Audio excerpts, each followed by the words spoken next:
Transport of gases. Blood is the medium of transport for oxygen and carbon dioxide. About 97% of oxygen is transported by RBCs in the blood. The remaining 3% of oxygen is carried in a dissolved state through the plasma. Nearly 20 to 25% of carbon dioxide is transported by RBCs, whereas 70% of it is carried as bicarbonate. About 7% of carbon dioxide is carried in a dissolved state through plasma. Transport of oxygen.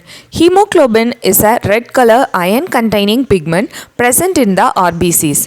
Oxygen can bind with hemoglobin in a reversible manner to form oxyhemoglobin. Each hemoglobin molecule can carry a maximum of 4 molecules of oxygen. Binding of oxygen with hemoglobin is primarily related to partial pressure of oxygen, partial pressure of carbon dioxide, hydrogen ion concentration and temperature are the factors which can interfere with this binding.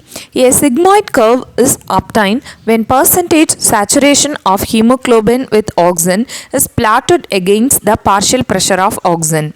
This curve is called the Auxin dissociation curve and is highly useful in studying the effect of factors like partial pressure of carbon dioxide, hydrogen concentration, etc. on binding of oxygen with hemoglobin. In the alveoli, where there is high partial pressure of oxygen, low partial pressure of carbon dioxide, lesser hydrogen concentration and lower temperature, the factors are all favorable for the formation of oxyhemoglobin. Whereas in the tissues where low PO2, high PCO2, high hydrogen concentration and high temperature exist, the conditions are favorable for dissociation of oxygen from the oxyhemoglobin.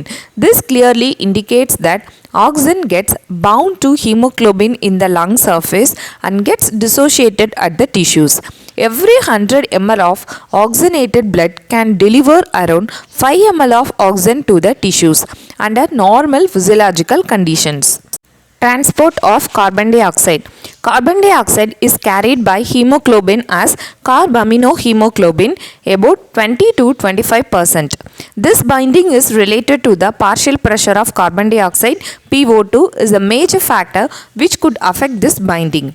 When PCO2 is high and PO2 is low, as in tissues, more binding of carbon dioxide occurs.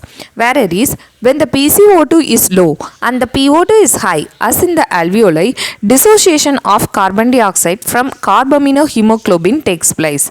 That is, carbon dioxide which is bound to hemoglobin from the tissues is delivered at the alveoli. RBCs contain a very high concentration of the enzyme carbonic anhydrase and minute quantities of the same is present in the plasma too. This enzyme facilitates the following reactions in both directions. At the tissue site where partial pressure of carbon dioxide is high due to catabolism, carbon dioxide diffuses into blood, RBCs and plasma and forms bicarbonate and hydrogen ions. At the alveolar site where PCO2 is low and the reaction proceeds in the opposite direction, leading to the formation of carbon dioxide and hydrogen. Thus, carbon dioxide trapped as bicarbonate at the tissue level and transported to the alveoli is released out as carbon dioxide. Every 100 ml of deoxygenated blood delivers approximately 4 ml of carbon dioxide to the alveoli.